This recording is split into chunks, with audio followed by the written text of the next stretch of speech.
Suraya, Suraya, Suraya, Suraya, Suraya, Suraya, Suraya. Kemana kau menghilang selama ini, Suraya? Suraya, Suraya, Putri. Tolong, tolong, tolong, tolong, tolong, tolong. Sempurnakan jasad Putri. Suraya, Suraya, Suraya.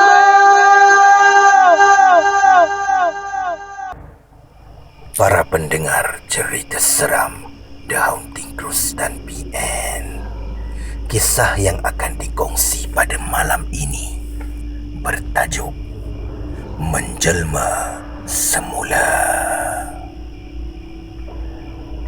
Pada cuti penggal yang lalu, aku telah mengajak rakan-rakan karibku untuk berhibur bersama di sebuah hotel mewah di atas bukit.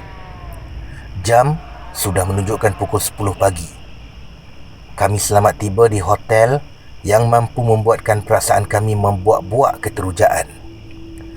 Aku menyuruh rakan-rakanku yang lain, iaitu Marissa, Alia, Kasih dan Alice, tunggu sebentar di kereta kerana aku ingin memastikan masih terdapat bilik kosong buat kami beristirahat. Aku mengatur langkah untuk ke kaunter servis pelanggan, dan yang mengejutkan diriku ialah muka penjaga kaunter itu salin tak tumpah seperti arwah rakan karibku, Suraya. Banyak tanda tanya keluar di mindaku kerana tiada seorang pun yang mengetahui punca pemergiannya. Putri, tolong jangan fikir yang bukan-bukan, monologku di dalam hati. Aku bertanya kepada gadis itu, maaf mengganggu, masih terdapat bilik kosong di sini? Ada, cik, tetapi hanya tinggal satu saja. Itu pun di bangunan lama. Sekiranya cik ingin datang ke sini sekali lagi, saya mencadangkan agar membuat tempahan awal kerana sekarang musim cuti sekolah, jawab penjaga kaunter itu. Tanpa berfikir panjang, aku bersetuju untuk menyewa bilik di bangunan lama itu. Penjaga kaunter itu hanya tersenyum dengan keputusanku. Perasaan aneh yang menyinggah di hati akan sikap aneh gadis itu, namun aku hanya menghiraukan perkara itu. Aku kembali ke kereta untuk memanggil rakan-rakanku yang lain. Sewaktu perjalanan ke bilik kami, Marissa berhenti secara tiba-tiba, lalu berkata, geng, aku tak sedap hati lah. Jom kita balik. Aku dan yang lain terkejut akan sikap Marissa yang ingin pulang. Sedangkan pada awal perjalanan mereka ke situ, dia yang paling bersemangat. Tapi kami hanya menduga mungkin dia begitu kerana penat seharian. Setibanya kami di hadapan bilik, kelakuan Marissa semakin menjadi-jadi peliknya. Kami semua hanya membiarkan dia berseorangan supaya boleh menenangkan diri. Masa pantas berlalu. Siang sudah berganti malam. Namun pemikiran masih setia pada yang satu, iaitu arwah Suraya. Kenapa dia meninggal? Mana pergi mayat dia? Apa yang berlaku sebenarnya? Setelah bermacam cara aku cuba untuk melelapkan mataku, akhirnya berjaya apabila jam di dinding sudah menunjukkan jam 2 pagi. Keesokan harinya, aku bersiap awal untuk keluar membeli sarapan di gerai nasi lemak di bawah bukit tu. Sedang sibuk aku memilih kuih yang membuatkan nafsu makanku bergelora kerana terlampau banyak pilihan. Tiba-tiba ada seorang makcik mencuitku dan bertanya, "Anak ni dari mana?" Saya dari Kuala Lumpur, datang ke sini untuk merehatkan diri di hotel atas bukit tu," jawabku ramah. Yang ada di situ semuanya terkejut lalu menyarankan agar aku keluar dari hotel itu secepat yang mungkin kerana banyak perkara aneh berlaku setelah berlakunya kes pembunuhan kira-kira 2 bulan lepas. Aku terfikir, 2 bulan lepas? Dalam masa 2 bulan lepas juga Suraya meninggal. Adakah ini semua berkait? Tanpa membuang waktu, aku bergegas pulang ke hotel dan aku sempat menelefon Alice, menyuruh mereka semua mengemaskan barang mereka untuk keluar dari hotel puaka tu. Setibanya di hotel, Marissa berkata kepada kami, "Aku nak pulangkan kunci bilik dulu tau." Sehingga kini sudah pukul 7 malam, dia masih belum pulang, sedangkan dia sedang dia memulangkan kunci dari tengah hari lagi. Aku pergi ke kaunter servis tapi hampa kerana tiada siapa pun di situ. Lalu aku keluar dari hotel itu untuk mencari Marissa di luar berhampiran dengan hutan. Aku berjalan mengelilingi kawasan hotel itu sehingga aku mematikan langkahku setelah terasa kaki ini terlanggar sesuatu. Aku menoleh ke bawah dan aku menjerit kerana terdapat jasad gadis yang berlumuran darah. Dan gadis itu ialah Marissa. Aku menangis ketakutan. Aku terlihat kelibat Suraya. Aku mengikuti jejaknya dengan perasaan takut yang hilang sekelip mata, sehingga aku jatuh tersungkur, lalu mukaku tersembam ke tanah. Aku mengangkat mukaku, kemudian adanya bangkai manusia yang sudah busuk, yang semakin reput dikerumuni ulat. Setelah hampir 30 minit, aku di situ menangis meratapi apa yang berlaku. Roh Suraya datang kepadaku dan berkata, "Sewaktu perjalanan ke rumah kau 2 bulan lepas, aku terserempak dengan Marissa. Lalu dia mengajak aku menumpang keretanya. Aku pun naik dengan hati yang senang kerana tidak usah membazirkan keringat berjalan kaki. Sayangnya, dia tidak membawa aku ke rumah kau, tetapi dia membawa aku ke sebuah hotel mewah, iaitu di mana kita berada sekarang. Dia menyewa sebuah bilik kerana dia kata dia tidak larat memandu kerana kepenatan. Pada mulanya, aku ingin pulang, namun memandangkan sukar mendapatkan teksi di atas bukit, aku hanya bersetuju. Masuk saja ke dalam bilik yang sekarang ini kau huni, kepala aku tiba-tiba terasa berat setelah dipukul dengan sebatang kayu besar. Aku dibawa ke sini, lalu aku ditanam dalam keadaan yang masih hidup.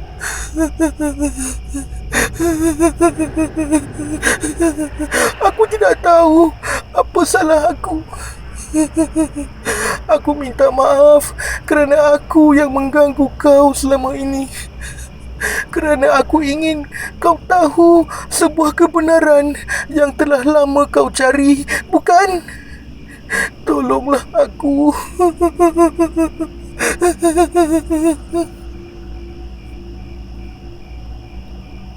Sudah 3 tahun semua ini berlalu. Hanya tinggal sebuah kenangan. Aku bersyukur kerana mayat mereka telah dikebumikan. Aku berharap agar mereka mendapat keampunan dan kerahmatan daripada Allah yang satu. Sekian, saudara. Kisah yang kedua bertajuk "Jangan Main Game Ini".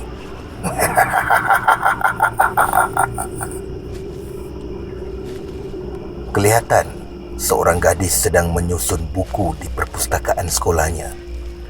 Dia sedang menyusun buku-buku rujukan biologi mengikut turutan. Selesai saja dia susun buku itu, dia beredar dari rak itu. Itulah rutin setiap hari Khamis pengawas pusat sumber bernama Kristina Farhana. Dia pergi ke kaunter pinjaman buku untuk mengemas kaunter itu. Buku apa ni Tak pernah nampak pun sebelum ni, bisik hati Kristina. Dia mengeluarkan sebuah buku yang seperti jurnal daripada bahagian buku untuk dibuang. Dia melihat buku itu dengan teliti. Kulit hadapannya berwarna coklat dan agak lusuh. Apabila dia hendak membuka buku itu, loceng sekolah berbunyi menandakan masuknya waktu sekolah Kristina. Dia mengambil buku itu dan berbagnya dan keluar dari perpustakaan itu. "Hei Aminah, sini kejap," panggil Kristina. Aminah Nuraida, kawan baik Kristina, terus pergi ke arah meja gadis yang memanggilnya itu. Disebabkan cikgu tidak hadir, satu kelas boleh membuat kerja sendiri.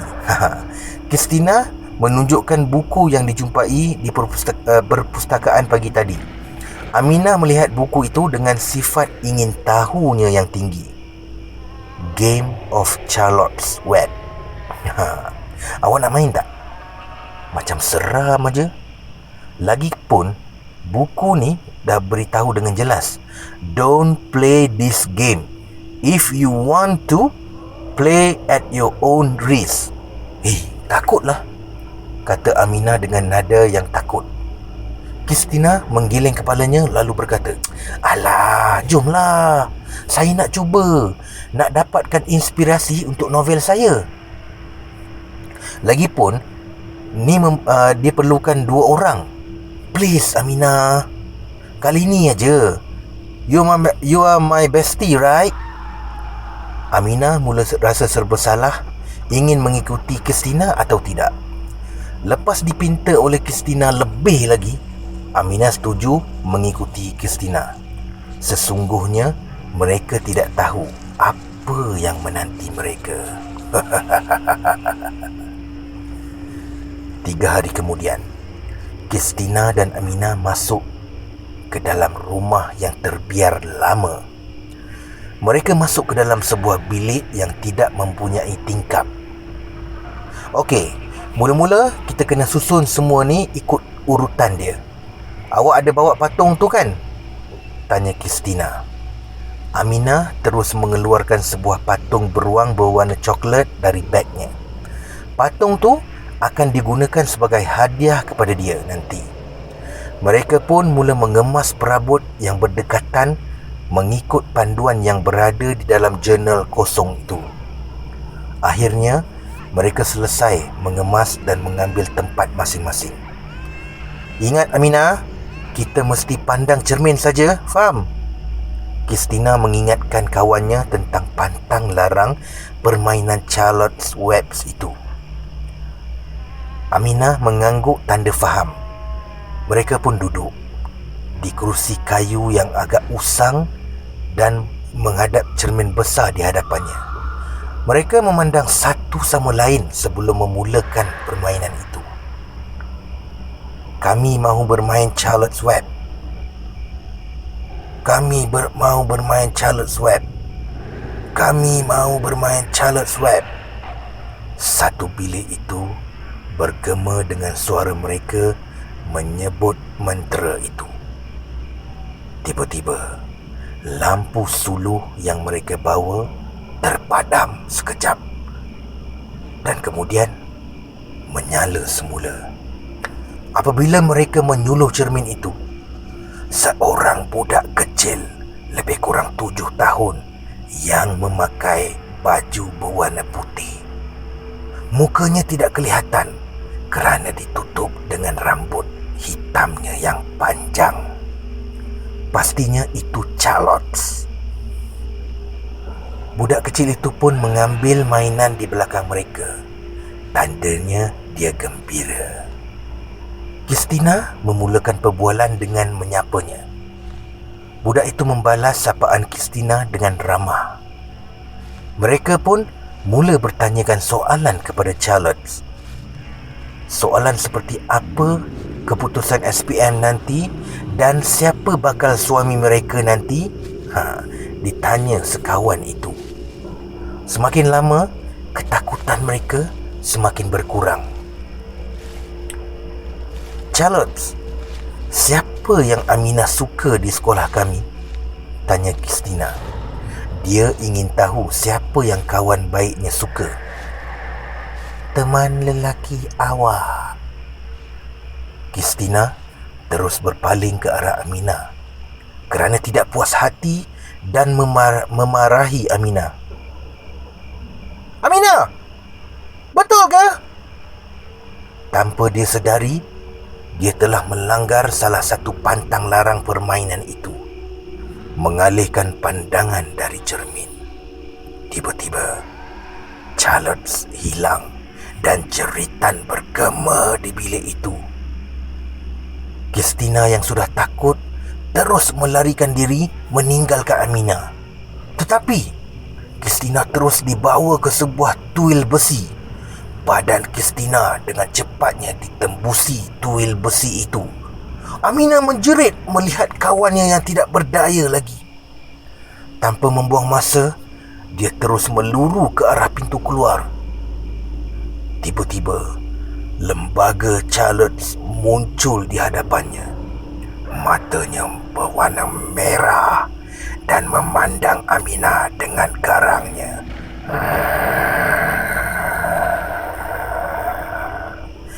Dia terus ditarik oleh sesuatu terus ke arah cermin.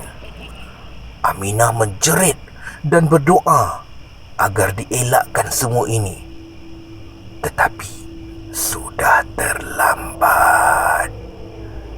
Dia pun hilang dan terperangkap di dalam cermin yang mereka gunakan tadi.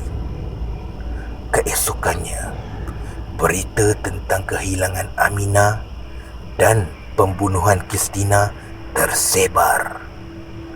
Proses mencari Aminah dijalankan dengan giat, tetapi tetap tidak dijumpai. Kehilangan gadis itu akhirnya